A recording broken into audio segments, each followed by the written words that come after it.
Welcome back to my channel. This is Eric with Eric C Productions, and today's video I am going to be making rice pilaf.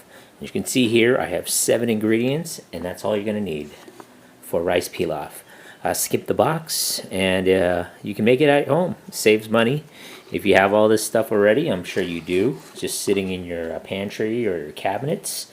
First of all, you're going to need 2 tablespoons of melted butter. You're going to need 2 cups of chicken broth. You're going to need half a teaspoon of onion powder, half a teaspoon of garlic. You're going to need a 1/4 teaspoon of salt and a 1/4 teaspoon of black pepper, as well as 1 cup of white rice.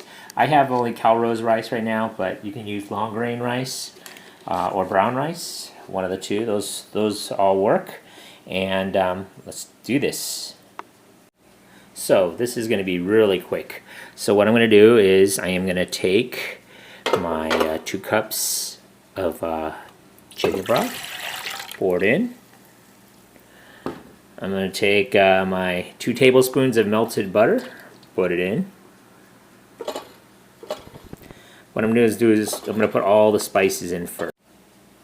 Okay, I'm going to take a half teaspoon of onion powder and a half teaspoon of garlic powder.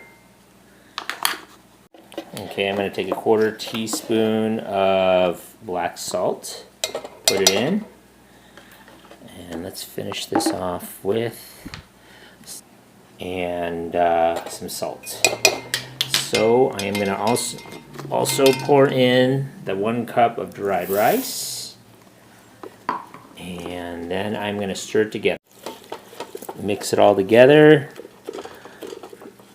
Just make sure everything gets mixed thoroughly. I know the butter starts to, because it's real butter, it starts to coagulate, as you can call it. So that's it, and then all I have to do now is put the lid on, turn it on. It's in my rice cooker, and it takes about 20 minutes.